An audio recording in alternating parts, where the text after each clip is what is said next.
வணக்கம்ங்க. இது மேற்பனைக்காடு தெற்கு. இங்க வந்து எந்த உதவியுமே இது வரைக்கும் போகல. அறந்தாங்கிலிருந்து பேராவூரணி போறதுக்கு நடுவுல இருக்கக்கூடிய எங்க கிராமம் ரொம்ப சின்ன கிராமம். வந்து நிறைய விவசாய மக்கள் இருக்கக்கூடிய இடம். முழுக்க முழுக்க தென்னை மரம் எல்லாமே சாஞ்சிடுச்சு. இருக்க கரண்ட் இல்ல, லைட் இல்ல, சாப்பிடறதுக்கு முறை சாப்பாடு கிடையாது, தண்ணி இல்ல, பால் இல்ல, எதுவுமே இல்ல. இது வரைக்கும் அரசாங்கம் எந்த ஒரு உதவியும் செய்யலன்னு சொல்றாங்க. மேற்பனைக்காடு தெற்கு அறந்தாங்கிலிருந்து பேராவூரணிக்கு போறதுக்கு நடுவுல இருக்கு. தயவு செஞ்சு இந்த வீடியோ பாக்குறவங்க, இந்த பகுதியில ஹெல்ப் பண்ணணும்னு நினைக்கிறவங்க யாராவது ஒருத்தவங்க இந்த ஊருக்கு வாங்க, வந்து இந்த ஊரை நேரடியா பாருங்க. தயவு செஞ்சு இந்த ஊருக்கு நீங்க உதவி செய்யுங்க. நிறைய மக்கள் இருக்காங்க, நிறைய குழந்தைங்க இருக்காங்க. சோ எல்லாருமே இன்னும் சாப்பிடலன்னு சொல்றாங்க. தயவு செய்து மேற்பனைக்காடு தெற்கு அந்த ஊருக்கு வந்து உதவி செய்யுங்க. சோ எப்ப தேங்காய் ஓட்டுவான்னு எதிர்பார்த்துட்டு இருப்பாங்க. கரண்ட் போய் எவ்வளவு நாள் சாப்பாடு மாதிரி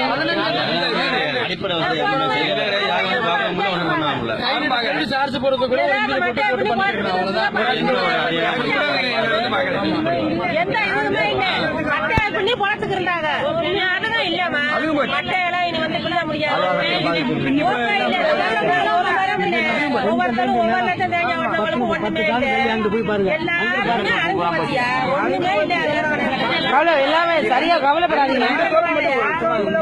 வந்து பாக்குறீங்க நம்மளால முடிஞ்சது. நம்ம ஊர் வந்து யாருக்கும் தெரியலங்கய்யா. இப்ப நாங்க வந்ததுக்கு வந்து உங்களை பாக்குறதுதான்.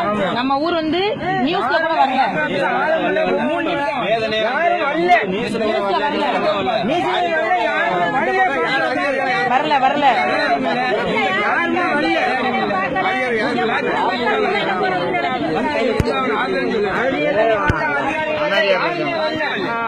பாக்குறதுக்கு என்ன பண்றான்னு தெரியல.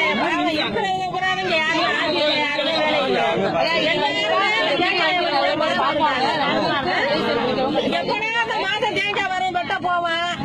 ஆனா நீங்க சம்பளம்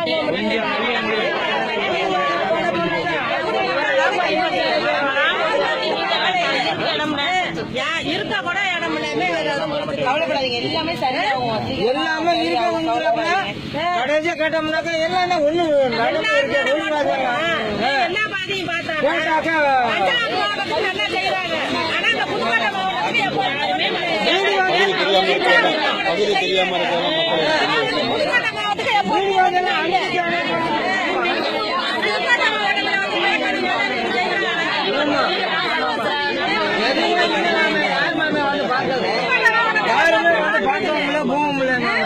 நம்ம பாதியில ஓட்டு கேட்க வரக்கூடாது. எல்லாரும் ஓட்டு